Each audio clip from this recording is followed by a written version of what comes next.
President Russell M. Nelson recently invited us to make our discipleship our highest priority. That powerful invitation has stirred me to ponder deeply about my personal discipleship of Jesus Christ. A disciple is a follower or student of another. Disciples are apprentices who devote their lives to becoming like their teacher. Thus, becoming a disciple of Jesus Christ implies more than believing his teachings and doctrine. It even implies more than acknowledging his divinity and accepting him as our Savior and Redeemer, as vitally important as that is. President Dallin H. Oaks explained, "Following Christ is not a casual or occasional practice. It is a continuous commitment and way of life that should guide us at all times and in all places." Discipleship is a journey, deliberate journey that we take to become transformed through the Lord's atoning sacrifice and his enabling power. The real destination of discipleship is literally to become as Jesus Christ is, even to the point where we receive his image in our countenances. To be the Lord's disciples, we must intentionally imitate his thoughts and actions every day. For example, his obedience, humility, and patience.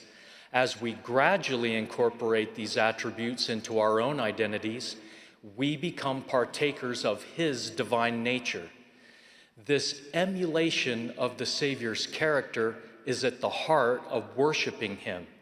As President Nelson taught, our adoration of Jesus is best expressed by our emulation of Jesus. Of all the many divine attributes of Jesus Christ we are to emulate, one stands preeminent and embodies all others. That attribute is his pure love or charity.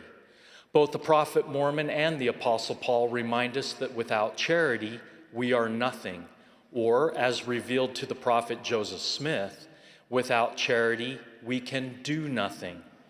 The Savior himself identified love as a mark or sign by which his true disciples would be recognized when he declared, "A new commandment I give unto you, that ye love one another as I have loved you, that ye also love one another.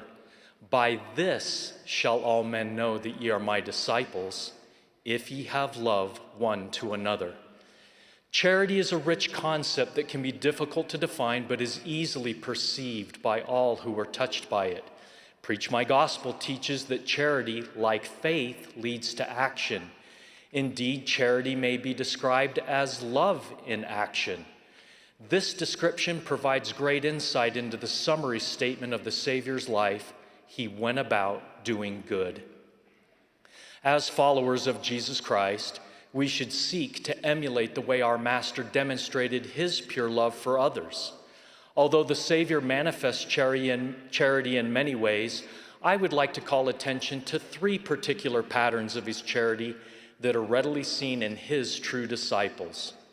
First, the Savior showed charity by being compassionate. During his ministry among the Nephites, as recorded in the Book of Mormon, the Lord invited the people to return home and ponder on the things he had taught and to prepare for his return the following day. The record then states, "They were in tears and did look steadfastly upon him as if they would ask him to tarry a little longer with them.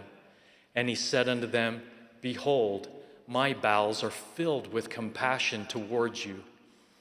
Compassion is that portion of charity that seeks to alleviate suffering. Filled with compassion, the Lord healed the sick and afflicted among the people. Afterwards, he blessed the children, while angels descended from heaven and surrounded them. He performed these tender, loving acts and many more because he was moved with compassion. While serving as a young missionary in South America, I likewise benefited from the compassion of a dear friend. One evening, while I was driving to the home of our mission president, a young man on a bicycle turned suddenly in front of my vehicle. It happened so quickly that I could not avoid the collision. Tragically, this young man was killed by the impact. I was devastated over the loss of his life. Terrified and in shock, As the awful reality of what had just occurred crashed down upon me, I was taken to jail and locked up. I have never felt more frightened and alone. I was filled with despair and fear that I would be imprisoned for the rest of my life. A fellow missionary, Elder Brian Kochever, learned of the accident and was moved by compassion. He came to the jail and pled with the officers to be allowed to stay with me in the cell so that I would not be alone. Miraculously, they agreed. To this day, I feel profound gratitude for this disciple's act of Christ-like love, which calmed, comforted, and consoled me during the greatest moment of distress in my life. His charitable compassion was a telling sign of his discipleship. As President Nelson observed, one of the easiest ways to identify a true follower of Jesus Christ is how compassionately that person treats other people. Another example of how the Savior demonstrates his love is through his observance of and ministry to the unspoken needs of others. To the man who had been lame for 38 years with no one to help him, the Lord lifted him up and encouraged him to live righteously. To the woman caught in adultery, he offered hope and comfort rather than condemnation. For the man with paralysis who was lowered from the roof, the Lord offered forgiveness of sins, not just healing a body. When I was called to serve as a bishop, our 6 young children made sacrament meetings challenging for my wife, Kristen, who had to manage them alone while I sat on the stand. As you may imagine, our children were often less than reverent. Noticing her situation, 2 members of our ward, John and Debbie Bennett, began sitting with her each Sunday to help. Their kindness continued for years, and they became surrogate grandparents to our family. Like the Lord, these disciples had noticed the unspoken need and acted in love, a prominent sign of their discipleship. Lastly, the Savior's perfect love is focused on enabling all of God's children to fulfill our divine potential that we may partake of his salvation and the power of his redemption. As we become more like our Master, our desire to help our brothers and sisters along the covenant path will naturally increase. For instance, we can uplift and befriend those who feel offended or forgotten, help those who are new to our congregation feel welcome, or invite friends to worship with us at sacrament meeting, perhaps this coming Easter. There are countless ways to encourage and assist others in their progression if we deliberately and prayerfully seek heaven's help to have eyes to see and a heart to feel how Jesus Christ sees and feels for them. Helping others along their covenant path may take the form of an unconventional act of service. As an example, during my current assignment in the Philippines, I learned of the Agamada family. They were baptized in 2023, and then they eagerly set a date to be sealed as a family in the nearby Urdaneta, Philippines temple. However, just before their appointment, several typhoons struck the region. Brother Agamada, a rice farmer, was unable to plant his crops during the harsh storms. When the tempest finally passed, he needed to quickly plant the rice while the ground was soaked with water, ideal conditions for planting. Sadly, the temple trip would have to be postponed. 2 disciples, Elder and Sister Kowilin, along with 3 young service missionaries, heard of the Agamada family's struggle and offered to help despite having no farming experience. Working under the blistering sun, they helped plant the seedlings, allowing the Agamadas to complete their task and attend their temple sealing as scheduled. Elder Kowilin observed that the Agamadas' countenances glowed as we saw them dressed in white in the house of the Lord.